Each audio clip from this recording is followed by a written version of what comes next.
Hinihiling ko ang bawat isa na tayong lahat ay tumayo.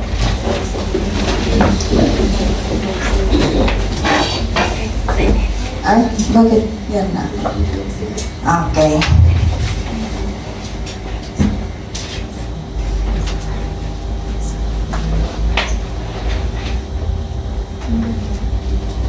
Akin pong babasahin ang ating verse sa umagang ito. Sabi niya, "Therefore, since we are surrounded by so great a cloud of witnesses, let us also lay aside every weight and a sin which clings so closely, and let us run with endurance that race that is set before us." Verse 2, "Looking to Jesus, the founder and perfecter of our faith, who for the joy that was set before him endured the cross, despising the shame, and is seated at the right hand of the throne of God." Let us pray. Panginoon, sa umagang ito, kami po ay nagpapasalamat sa iyong biyaya at katapatan sa buhay ng bawat isa sa amin. Salamat, O God, sa iyong salita na aming nabasa. I-bless mo po ito, Panginoon, na kami po ay iyong aralin ang iyong salita. Tulungan mo po kami na let your Holy Spirit be with us and we can worship you in spirit and in truth this morning, O God. Alisin mo po ang anumang hadlang. Bigyan mo po kami ng focus ng puso't isipan sa aming panambahan sa umagang ito. At clinic-claim namin ang victory sa umagang ito. In your mighty name, Jesus. Amen. Please be seated. Kung nakikita nyo yan, yung Hebrews chapter 12 verse 1. At sa umagang ito, gusto kong aralin natin yan. How to run the Christian race. How to run the Christian race. Sino na po ang nakabasa ng Book of Hebrews? Nabasa na ninyo? Lahat? Ang Book of Hebrews, it consists of 13 chapters. 13 lang, maikli lang siya. So, kung i-google nyo ito, ang nagsulat sa Hebrews is, nakasulat doon is hindi si Pablo, hindi si Matthew, but it is unknown. Kaya, sabi niya dito, sinulat para sa isang grupo ng mga Christians ang sulat sa mga Hebrew. Di ba? Humaharap ang mga Christians na ito sa tumitinding pagpapahirap.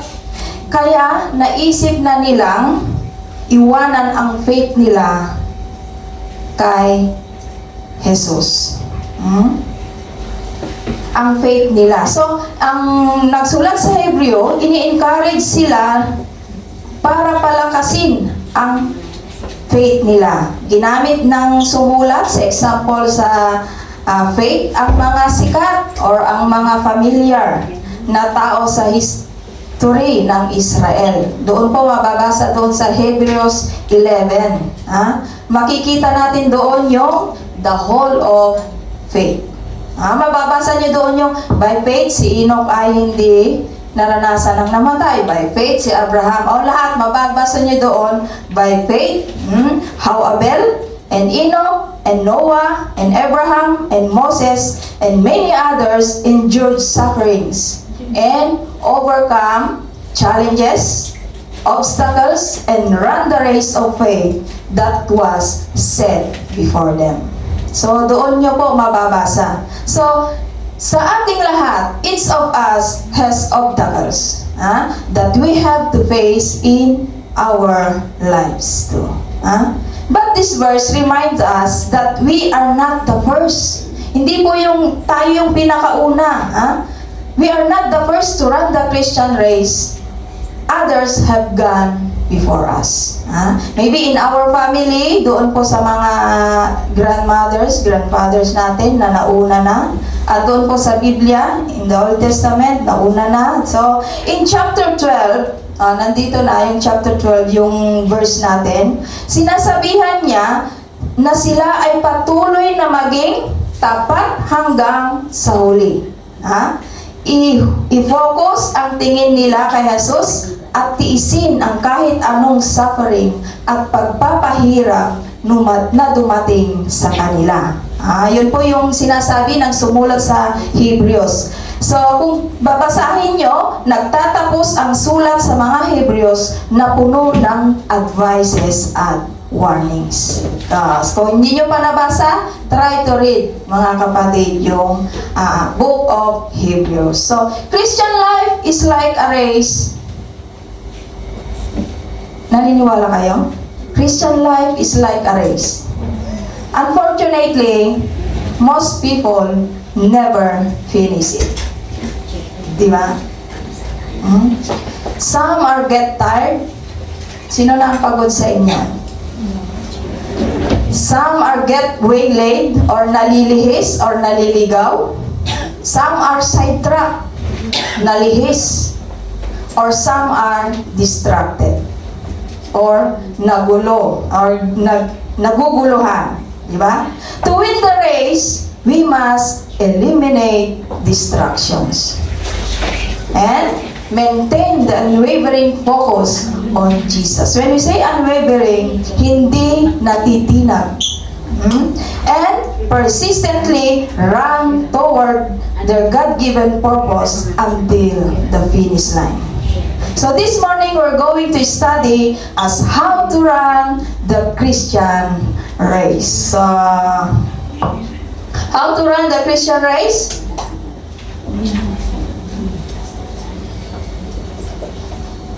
Lay aside every weight. So, ang pag-aaralan natin, magpo-focus lang tayo sa verse 1 and verse 2. Babalik-balik lang tayo doon. So, anong sabi niya doon? Lay aside every weight.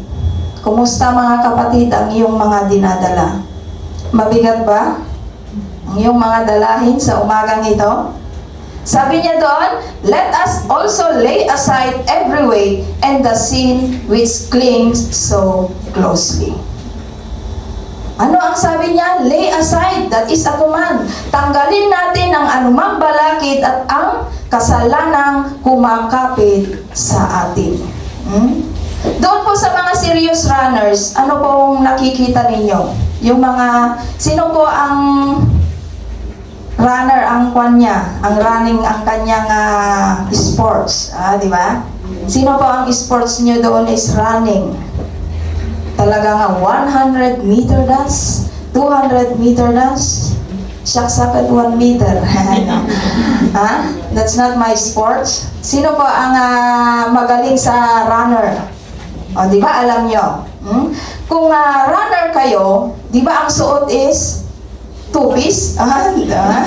Hindi po two-piece, light na mga gamit. Shorts, na light lang, di ba? And then t-shirt. No serious runner loads himself down with things that will hinder him when he runs. When you see a runner, they generally have on shorts and a tank top or other lightweight shirt. Yung magaan lang, hindi po yung makapal na damit kasi mabigat. Tapos, hindi yung mabigat na sapatos. Kasi nga, mabigat. Dapat light lang yung mga suot para walang hadlang sa kanilang pagtakbo. Hindi po tayo makakatakbo pagka sukot-sukot yung damit natin or ang kakapal ng mga damit natin or mabigat yung sapatos natin. Di ba? So, in Hebrews 12 says the same thing is true in our Christian race. Hindi tayo makagoon or hindi tayo makatakbo sa ating Kristiyanong pagtakbo kung marami tayong dala-dala. Ano yung mga dala-dala natin, mga kapatid? Get rid of anything that will slow you down in the race that God has set before you. Ano po yung mga dala-dala natin? Nandiyan sinabi niya yung kasalanan. Ay Lord, hindi ako gumagawa ng kasalanan. Baka may iba kang dala-dala. Ano yung dala-dala mo? Baka nagdadala ka dyan ng inggit. Di ba? Baka may dala-dala ka dyan ng unforgiveness. Get rid of the sin that so easily hinders our progress. Ano po yung naghihinder sa ating progress, sa ating paninilbihan sa Panginoon? Ha? Ano po yung umahadlang sa atin upang sundin ang kagustuhan ng Panginoon sa ating buhay? Kumusta kayo mga kapatid? Sa takbuhin natin, mga Kristiyano, let us take a moment right away. Is there anything in our life right now that is weighing you down spiritually and keeping me from being the follower of Jesus that God wants me to be? Isipin nga natin mga kapatid. Imagine natin na tayo po yung tumatakbo po tayo. Ano ba yung naghahadlang sa atin? Ano ba yung humahadlang upang tayo tumakbo or being a follower of Jesus? Siguro yung iba ang aking trabaho. Kasi palaging late. Nagtatrabaho muna ako before ako lalabas. Pero pagka lumabas na, hindi naman sa church pumupunta. Di ba? So, maybe mga kapatid, ikaw lang po ang makakasagot. But it could be a simple habit that is acting like a cancer in your spiritual life. That is draining your spiritual strength. Huwag po sana mga kapatid. Kung meron mang hindi kaaya-aya sa harap ng Panginoon, lay aside. Alisin na natin, tanggalin na natin mga kapatid, upang tayo ay makatakbo sa ating spiritual na pamumuhay. Or maybe it's bitterness. Sino po ang bitter sa inyo? Maybe it's bitterness over how you've been treated or your unwillingness to forgive someone. Baka bit-bit mo pa yan or dala-dala mo pa yan bitterness mo. Na sana mga kapatid maging better na. Di ba? Hindi na po bitterness. Alisin na natin yan. Tanggalin na natin. Or maybe unforgiveness is a heavy weight. Unforgiveness is a heavy weight. You cannot successfully run the Christian race when you carry the weight of unforgiveness on your back. Kung dala-dala mo pa yung unforgiving heart na yan, yung puso mo na yan mga kapatid, hindi ka makakatakbo to follow Jesus faithfully. Kaya alisin na natin. Maybe what's dragging you down is a love for something. In this world that is so strong na nanghihila sa'yo. Ano po yung mga mahal natin dito sa mundo? Siguro mahal nating mamasyal. Di ba? Imbes na sa church, iba na pupuntahan. So, iwan na natin mga kapatid. Lahat na nagdradrag sa ating going for us to slow in our following Jesus, alisin na natin. Because, Jesus said, you cannot serve two masters. Amen? You cannot run the Christian race and at the same time run the world race. Dapat mamili ka lang ng isa. Saan ka ba? Sa Christian race or sa mundo na takbuhin? Tanggalin or iwan na natin or alisin na natin ang mga bagay-bagay na humahadlang sa atin sa paninilbihan sa Panginoon. Lord, hindi ko kaya. Pray about it, mga kapatid. Ask God, Holy Spirit, to help you. Kasi hindi natin kaya by ourselves only. Sa tulong ng Panginoon, makakayanan nating iwanan ang mga kasalanan na humahadlang sa atin. Lay aside any sin that might be in your lives so you can run the race that God has set before you unhindered or walang hadlang. So, lay aside. Nire-remind tayo ng Panginoon that lay aside when we run the Christian race, iwanan na natin ang mga nagpapabigat sa atin. Bitterness, unforgiveness, heart. Ano pa yung mga dala-dala natin? and run with endurance. Wala doon ah. Run with endurance. Sabi niya doon, and let us run with endurance. When we say endurance, pagtitiis, pagtitiyaga. Okay? Ay, nakikita ba? Ito yung tumatakbo siya. Yan po si John Stephen Akhwari. Si John Stephen Akhwari was born 1938 in Mobulo, Tanganyika. Di ba? He represented Tanzania in the marathon at the 1968 Summer Olympics in Mexico City.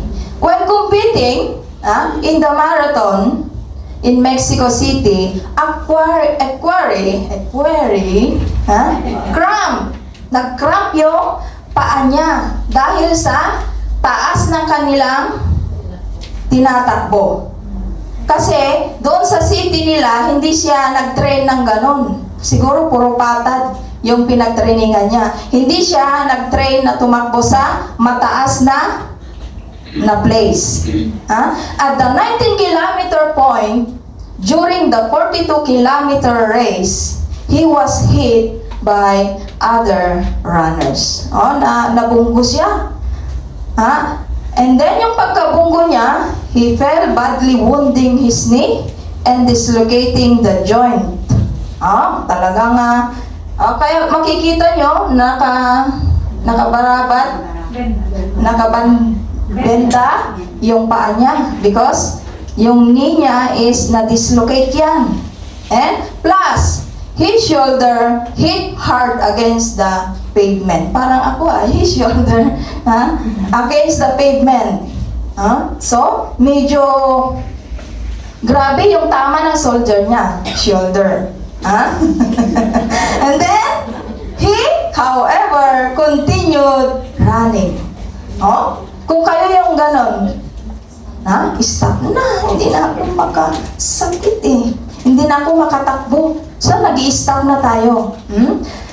He continued running, finishing last among the 57 competitors who completed the race. There are 75 had started.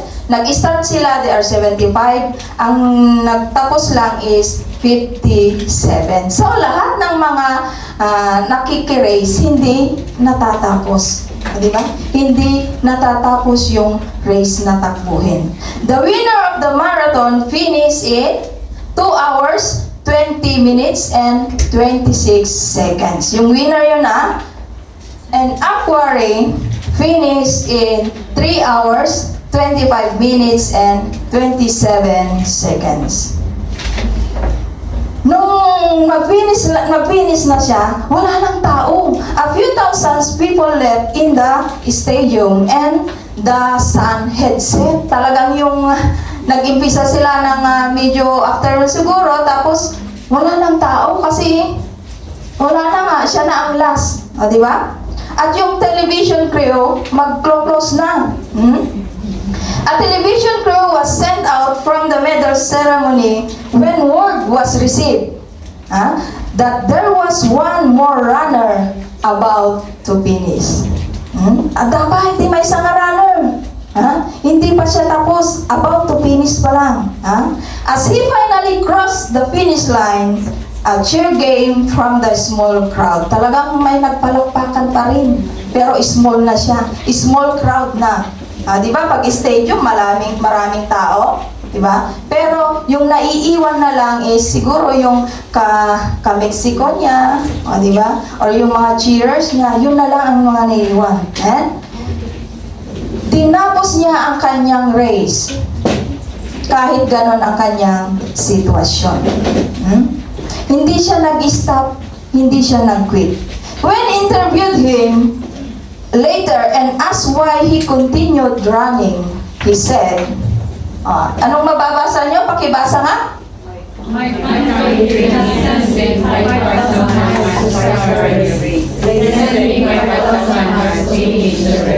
Thank you. Yan po ang sagot niya. nung in-interview siya. My country did not send me 5,000 miles to start the race. They sent me 5,000 miles to finish the race. Hindi ko alam, mga kapatid, kung ilang miles, ilang years yung ating takbuhin dito sa mundo. Nung ini-study ko ito, ay salamat Lord kasi akala ko 46 years lang ang binigay mo sa akin na aking takbuhin, di ba? Yun po ang sagot niya. Hindi ko alam, maybe 70 years, 60 years, 90 years, 100 years ang ibibigay ng Panginoon na ating takbuhin. Hindi natin alam, mga kapatid. But makikita natin dito, He experienced obstacles, challenges, physically, talaga, dapat na mag-quit na siya, di ba? Pero hindi siya nag-quit. He never quit and he never stopped running.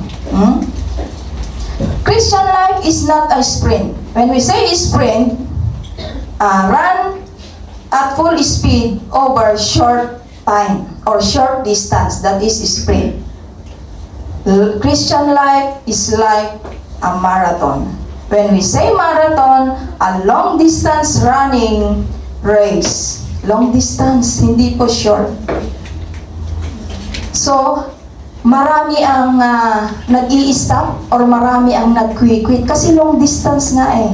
Sino na ang nakasubok na maki-run sa Marathon Olympic? O, di ba? Dito sa Hong Kong, di ba? Di ba? Nakakabilib naman sa kanila. Di ba? Ha? Christian life, it is a marathon. It is not how fast you go at first, but run with endurance and keep it up for the long run. Ang atin pong takbuhin bilang isang Kristiyano ay hindi po short, mga kapatid. Ito po ay mahaba. It's not how fast you start. It's not how fast you get at any certain point in your life. Na kumbaga, on fire ka ngayon sa iyong pagka-Christian life. Bukas hindi, next month hindi. Bagkus, ang isang Christian race ay dapat on fire palagi as you walk in your journey in our Christian race. Hindi lang on fire 1 year. Dapat tuloy-tuloy yan, mga kapatid. Run with endurance means you get up and you have your quiet time every day, even you don't feel it. Di ba? Ay, hindi ko feel mag-pray. Pero, run with endurance. Dapat get up at mag-pray pa rin. Run with endurance means you remain faithful to the ministry God gave you, even no one appreciate you. Ay, mag-stop na ako sa ministry ko. Wala man lang, di man ako napapansin dyan. Pero anong sabi niya? Run with endurance. You remain faithful to the ministry God gave you. Even no one appreciate you. Even no one recognize you. Run with endurance means you continue to follow the Lord even when people hurt you. Kung nasasaktan ka or sinaktan ka or maybe oppose you or neglect you, don't let that stop you. Amen?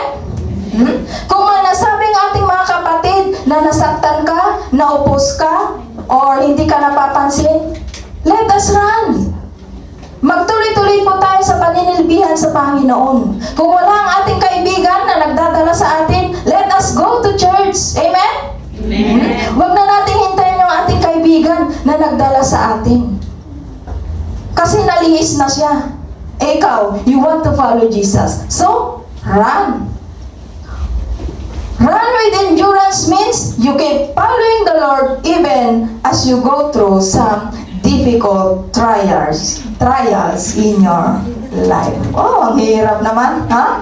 Kahit anong trials, Lord, tulungan mo ako na tumakbo pagsunod sa iyo. Di ko alam kung ano yung trials natin, mga kapatid. Maybe trials in physical crisis. Nakakahanga ang ating mga iba't ibang kapatid na despite of physical crisis, nandito sila. Amen? Amen. Hindi po hadlang yung paninilbihan nila sa Panginoon dahil sa sakit nila. Na kung minsan, tinitignan na natin yung buhay natin next year, ano kaya ang sa next year o kaya sa 2027, 2028, nandun ka na. Di ba? Don't think about what's gonna have you to the next year or in 5 years or 10 years. Just take the next step that God has for you today. Para hindi tayo mahirapan, iniisip mo na kasi yung next year kung ilang taon na yung iniisip mo, ang isipin natin is yung ngayon. How can we step or how can we follow Jesus ngayon? Ano ang sabi niya? Just get up and read your Bible today. Hindi tomorrow. Just go to church. Silpuan nyo man? Just go to church. Every Sunday. Just show up your ministry. Just do what God's telling you today. Just keep going. Run with endurance the race that is set before you. Kasi hindi mo pwedeng, ay, yun na sana ang race ko, kagaya ni kapatid. Hindi po.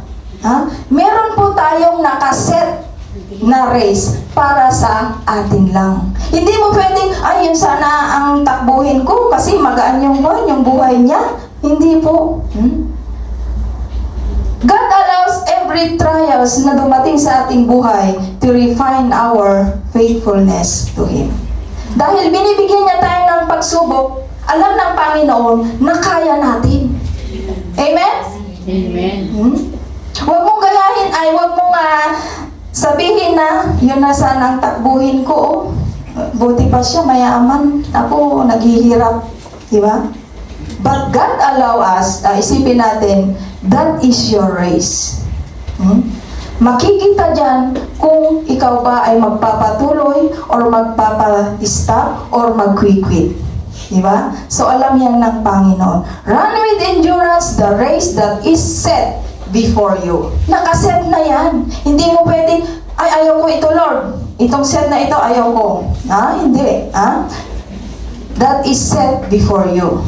So, let us fix space na. Let us fix your eyes on Jesus. Sabi niya, fixing our eyes on Jesus, the author and perfecter of faith. Ano ang sabi niya diyan? Ituon natin ang ating paningin kay Jesus. Ituon or i-focus. Saan po nakafocus ang inyong isip sa umagang ito? Hello? Sa ating Christian journey, mga kapatid, saan po tayo nakatuon? Nakakita na ba kayo ng mananakbo ng lingon? Di ba? Takbo siya. Ganyan siya. Di ba? Meron, nakakita na ba kayo? Or ang ulo ay nakayuko habang tumatakbo is nakayuko yung ulo? Wala, di ba? Ano ang tingin? Diretso. Di ba? While we are running our Christian race, we need to keep our eyes fixed on Jesus. Fix. Don't fix your eyes on the race ahead. Ano ito? Huwag niyong ituon yung paningin natin doon sa race. Kasi, ay, naganda yun. Di ba? Ay, ang layo naman yung bundok na yun. Yun ang lalakarin natin. Di ba, sa hiking? Di ba? Sa hiking. Saan tayo pupunta? Doon. Ay, hindi ko kaya. Parang gano'n, di ba? Sino nang nag-hiking sa inyo? Naranasan din namin sa hiking. Di ba? Nung medyo bata-bata pa tayo. Nag-hiking kami. Saan tayo pupunta? Doon. Ako, parang hindi ko. Parang hindi. Talagang medyo yung mga dala-dala pagkain, kinain na doon para before na aakyat, medyo magaan. Di ba? Sino nang nakaranas ng ganon? Di ba? Sabi niya, don't fix your eyes on the race. On the race ahead. Kasi, maiisip natin, I don't know if I can do all that. Diba? Maiisip natin yun. I don't know if I can keep it up. Kung ipagpapatuloy ko. Na kung minsan, tinitignan natin ang ministry natin na mahirap. Ha? Tinitignan mo, sabi niya, I don't know if I can do that ministry. Halimbawa pag kami po ay uuwi na, sino na ang susunod sa amin? Maybe someday, you are the one. Baka ang isipin natin, I can do that ministry. But the Lord will help you, kapatid. Don't fix your eyes on the race ahead. Kasi, maiisip natin, if I can turn away from that temptation, I don't know if I can turn away that temptation. Kung iniisip na natin, di ba? Kaya wag nating i-fix ang ating paningin sa ating takbuhin. I don't know if I can keep this race up for the long run.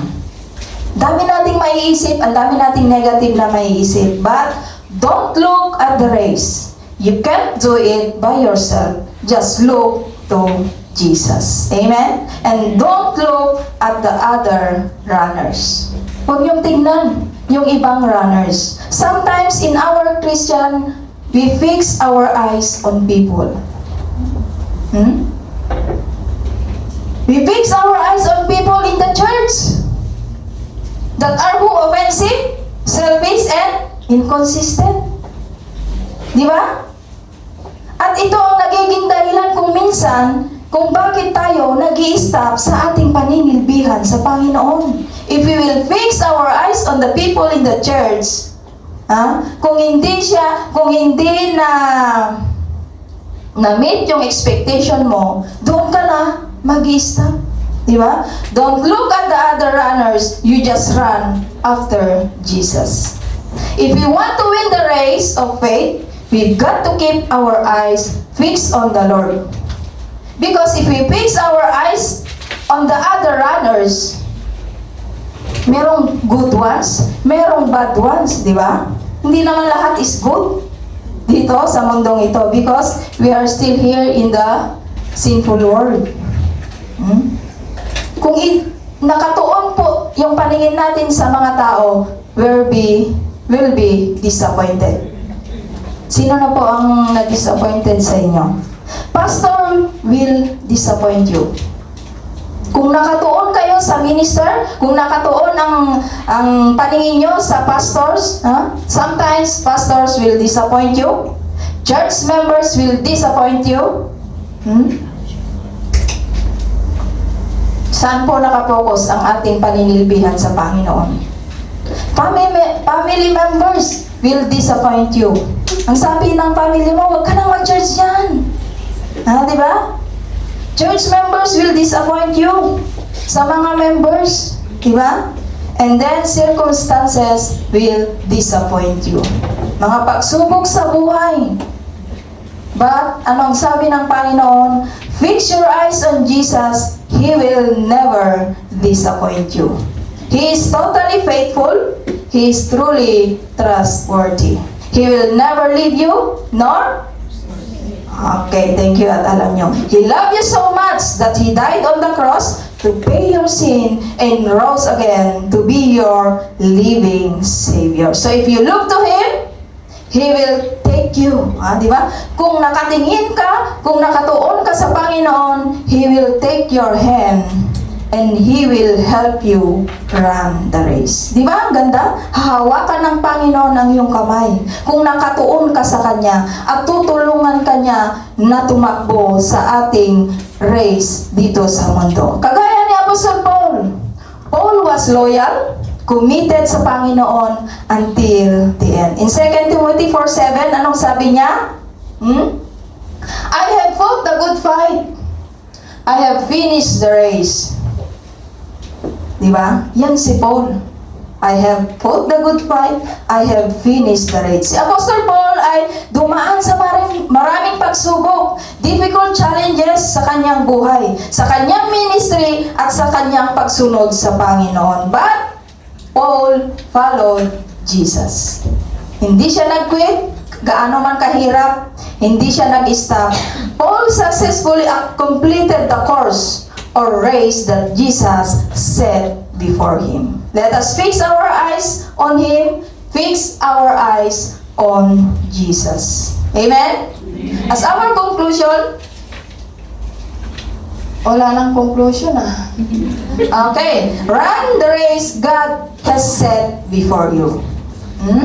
Run the race that God has set before you. Keep on running. Mga kapatid, keep on running when it is hard. Just trust the Lord. Don't let the things of this world drag you down. And don't look at your circumstances. Huwag nating tignan ang ating mga sirkumstansya sa buhay. And don't look at other people and don't look at your weaknesses. Kasi kung tinitignan natin yung mga kahinaan natin sa buhay, talagang mag-quit tayo. Ay, hindi ko kaya yan. Wala ako dyan eh. Kung titignan natin yung mga weaknesses natin, hindi po tayo magtatagumpay sa ating takbuhin. Because God is faithful every time. Just keep your eyes on Jesus and run the race. Fix your eyes on Jesus and run the race He set before you until the day you run into His arms. Hindi ko alam ang iyong pinagdadaanan, kung ang inyong race sa umagang ito ay nandun po kayo sa altitude na mataas, continue to run. At kung ang takbuhin natin ngayon ay medyo maalumanay, maganda, walang hassle, walang hindrances, just go on. Tumakbo tayo. Pero pagka dumating sa punto ng ating mga sirkumstansya ay nandyan, let us go to the Lord. Let us ask the help of the Lord through prayer. Because God is faithful every time. He will never you, He will protect you. So, before tayo na mag-close, hinihiling ko na sige, maupo na lang po kayo at kantahin natin itong God is faithful every time.